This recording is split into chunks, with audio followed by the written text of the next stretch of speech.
buildings at the entrance to the square and started lobbing rocks. They still are lobbing rocks, buckets and other huge projectiles at them. A couple of Molotov cocktails or some sort of bottles which went on fire were thrown towards the anti-government protesters as well. Now that huge high vantage point that was secured by the pro-Mubarak protesters has forced the anti-government ones to retreat. I must note here that these buildings surrounding Tahrir Square, many of them maybe 10, 11 stories high, for the past few days have been severely guarded by the locals here, and no one was allowed to enter. I do wonder how the pro-government protesters have managed to get into them and clamber onto the rooftops. Many of them used trees to get to the second and third floor. They've come onto the balconies of these apartments, but the main advantage point that was secured by the pro-Mubarak protesters has been the rooftops of these buildings. We have heard and seen the tear gas being used. Every now and then there have been sounds of what sounded increasingly likely to be live fire. Also, where that is coming from, to which direction it was headed, is unclear. The rocks continue to fly from one side to another, although that local battle is... 1 second, sorry?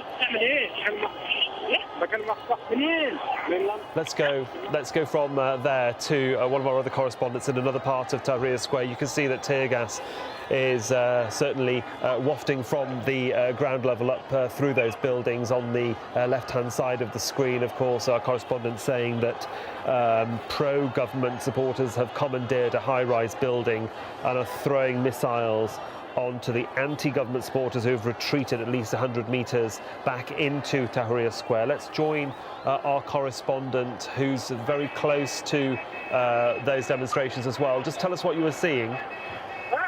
Well, I'm just seeing that same turn in this turn of events that was just being described just now. What has happened is that this flurry of pro-government supporters have got up their arm with a lot of rocks, a huge amount, and they've thrown them down very quickly. Now, that has changed the balance of this battle. It was somewhat of a face-off down on the bottom because people could only throw a rock so far, but now that they've got the higher ground and it's got up to 10 floors higher, they've been able to throw a lot of these rocks, a lot of chairs, sticks, whatever they get their hands on, down on top of the anti-government protesters. Now that is, at the moment, has given the ascendancy to the pro-government supporters who are now fairly quickly moving down the street, down towards Tahrir Square. Now, the battle has been taking place down there outside the museum, effectively within about a 200-metre window, ebbing and flowing, but not really moving a great deal. It is now moving in the direction of Tahrir Square. Now, from also what I'm seeing, there are just continual reports, as well as people who I've seen continually being arrested by the anti-government protesters and handed over to the army.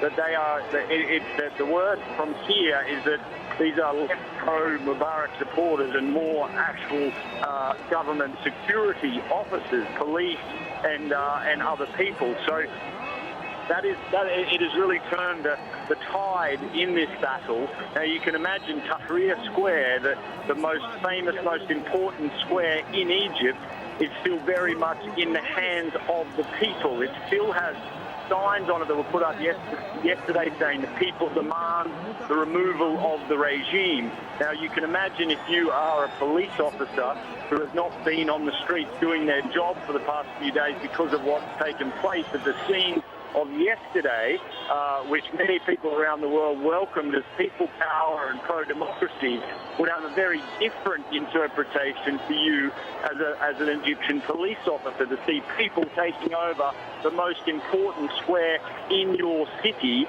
and completely sidelining you. So this could all add up to explain the intensity that we're seeing here. And what we're seeing right now is that the ascendancy appears to be very much on the side of the pro-government supporters who are pushing their way down into Tahrir Square. The roads leading into Tahrir Square, the pavement, have all been torn up and dug up and broken into thousands of pieces. to give the anti-government side more ammunition to be able to fight back against this flood of pro-government people coming in the other direction. It is a very intense battle down here.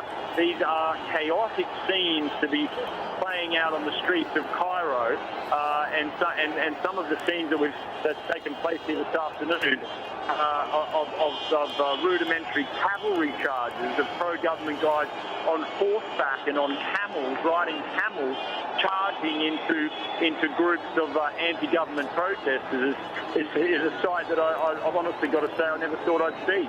And of course, we're seeing both sides ebbing and flowing in terms of their clashes. But now, word from the UN Secretary General in London, Ban Ki-moon, saying that this is unacceptable to have such action being perpetrated against peaceful demonstrators. I think he's certainly alluding to the fact that the government or even the president might be behind orchestrating these events.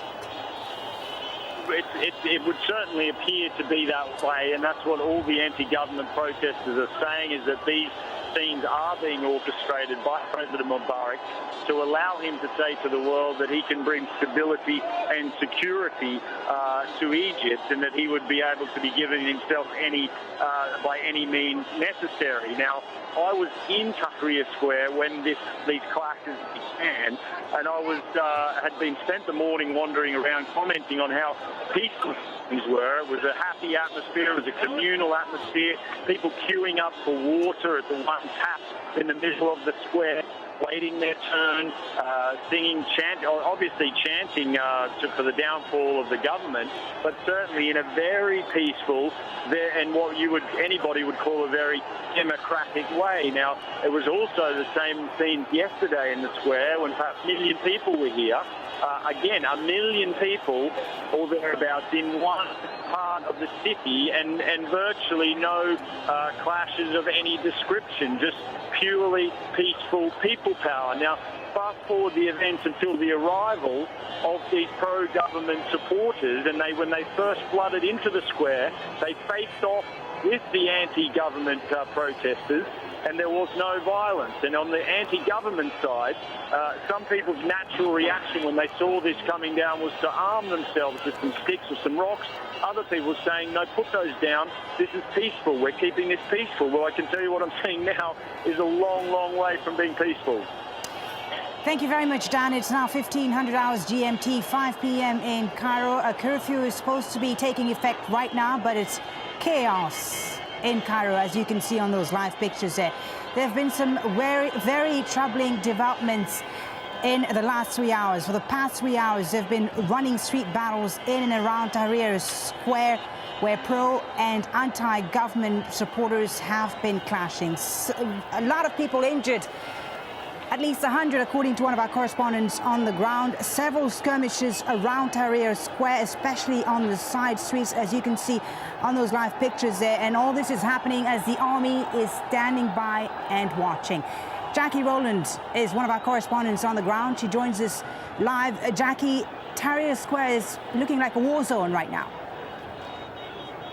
It is, Folly. Tahrir Square has really become the focus of this battle for the future of Egypt. What we're watching is battle lines that are very fluid and can change very swiftly.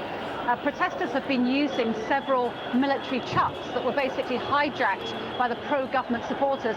These trucks have been pushed up and down the street to the side of the Egyptian Museum as the battle line has moved back and forth. What we've seen in the last few minutes is people standing on top of one of the buildings just across the road from the museum have been hurling huge rocks and bricks from the rooftops down into the street below. And we have seen people literally running for their lives. Just looking down there again, the rock throwing seems to have stopped.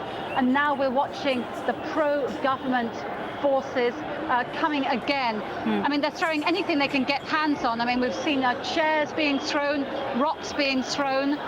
And so that area just down by to the side of the museum is just really an area, it is a battlefield, it is the front line, and the front line is moving backwards very swiftly. Every now and again, one side will stage a charge. The question is, who are the people on the top of that building who are throwing chairs, rocks down at the crowd? You know, who are they representing? Are they on the side